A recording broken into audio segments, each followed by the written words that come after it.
Some people claim through hiking or backpacking for weeks or months at a time is no big deal. It's just walking, they say, and claim they never have any problems within their own mind. Well, I say that they might just be saying that to be cool.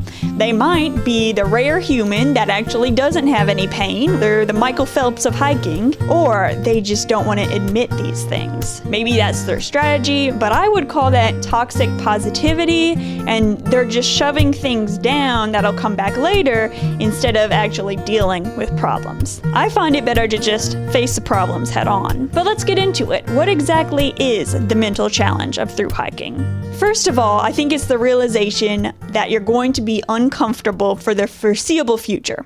Uncomfortable meaning hungry, aching, dirty, tired. Of course, you know those things going in, but it just hits you differently your first couple days on trail. And then it hits you even more when you're like halfway through, and then even more when you're at your tiredest, your achingest, your dirtiest, and hungriest. I think another thing is that your brain works differently on trail. Some things that wouldn't bother you normally bother you a lot, and vice versa. For example, if I drop my retainers on the ground, a little dirt don't hurt. But if I have to walk 0.3 more miles than I was planning to, why is life always against me? Another reason I think is because most times in life, if something is hard, you can take a break for 5 minutes. On the trail, taking a break from the routine of walking, camping, it could be days till you get a break, especially in unpleasant or even dangerous weather, or when mosquitoes are swarming you no matter how much bug spray you put on. It can be maddening not to just get some relief for a few minutes. On the flip side, that's kind of the cool thing about thru hiking is being out in nature, totally immersed, and you have to be self-reliant, but that's just one of those things where you get the good with the bad, or not even bad, but just less desirable. Also, there's monotony. You have to do the same chores every day of setting up camp and then taking it down again. You have a lot less options when it comes to food, and walking through nature every day can be amazing, but then when that's all you do all day, every day for weeks on end, you may find yourself wanting a little more mental stimulation. Plus, there's just being exhausted. Walking uphill or downhill, carrying weight every day is a huge workout. And even if you are taking 0 days, most people are really sore and achy and exhausted. Plus, depending on what situation you're coming from, you might also find yourself being homesick, missing people in your life, or pets, or being home, or just the routine of everyday life. I think most people also have some stress about getting the miles in. A lot of people have time constraints, whether that's trying to avoid hiking into the colder months. Maybe they're worried about a visa running out. Maybe they only have so much time off work. So even though you hear it's the smiles, not the miles, I think most people still feel some pressure about making steady progress. There could also be stress coming from outside of the trail, or just that's really specific to your situation. For example, maybe someone that's in a relationship with someone off trail could have trouble communicating. Some folks are looking for a place to live after the trail while they're still hiking. For me, while making videos and posting them while I was hiking really benefited me a lot, there was still a downside to the fact that almost every 0 day I spent editing. Definitely it was worth it in the long run, but still that lack of being able to rest my mind and not have to worry or not have to think about stuff, that really took a toll too. There's also been psychological studies that show how much time you spend with a person directly correlates with how close you feel with them. When I heard that, I was like, that makes so much sense, because in school you just make friends, no problem, but then when you're only seeing your friends for meetups and coffee dates when you're not in school anymore, it's much, much harder to build a connection because you see each other less. On trail, that applies because you just feel so much closer to people when you've only known them for a few days, because you've spent so much time with them. Plus, you're sharing this huge experience with people. You see them at their worst and their best all the time. And there's something about understanding the uniqueness of thru hiking that non-hikers just don't get. Because of those things, when people aren't getting along, when things don't work out the way you think, it can be really detrimental. Even if after the hike, you're like, I only knew those people for a couple of months. Why do I care so much? But in that moment, everything feels heightened. Of course, that doesn't apply to all situations. Some trails have much less people on them, and some hikers purposely hike alone. When I did the Superior hiking trail, it was rare for me to see the same person twice, so it was very much a solo experience.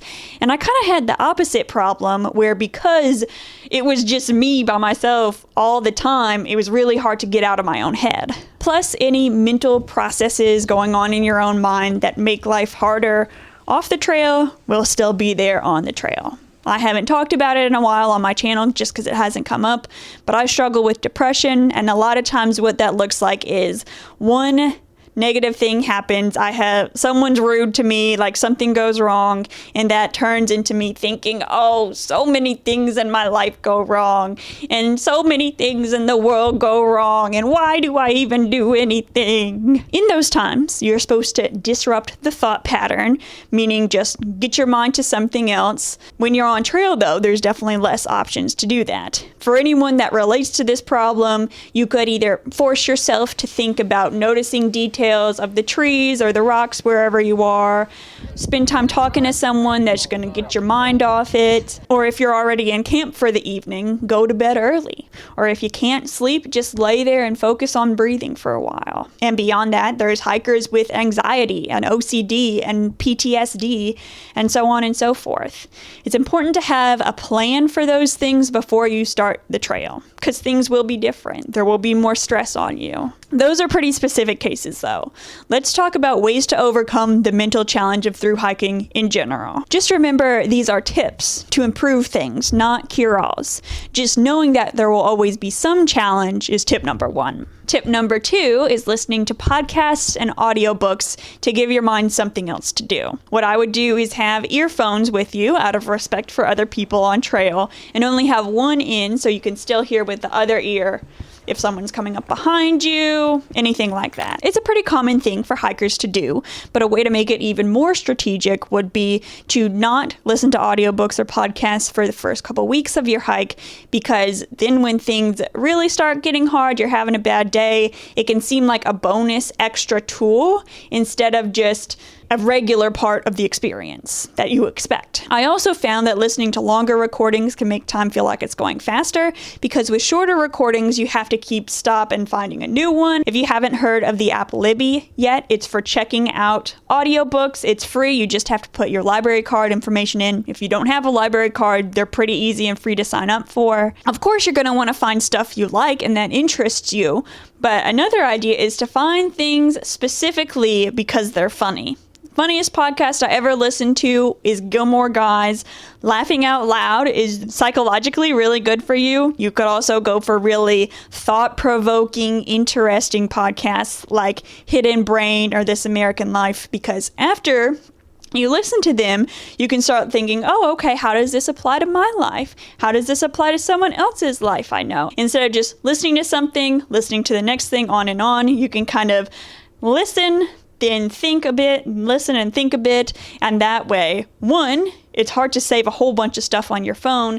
2, you're kind of saving phone battery. Another idea is to make moments of joy happen. Sometimes there are going to be harder factors on the trail that you can't subtract, but you can add positive ones. Maybe you know you're going to walk past a lake one day and you're like, okay, when I get to this lake, I'm going to stop, have coffee, and just have a nice moment to myself. Instead of just walking till you want to take a break, you'll have that thing to look forward to. Or maybe you set up camp for the night, you notice the sun's going down, and you think, hey, maybe I can go find a cool spot to watch the sunset, and that'll kind of be my pick-me-up for the day. Ask people to hike with you you know that are going to make you laugh. Maybe light a campfire if regulations allow. And if you can't manage to make good things happen, what if you just purposely noticed when good things happen? Like once a week, think, what was my favorite part of this week? Maybe, yes, you're hot and you're sweaty and you're going insane, but hey, you did get to go swimming this week and that was fun. A minute ago, I said you can't subtract negative things, but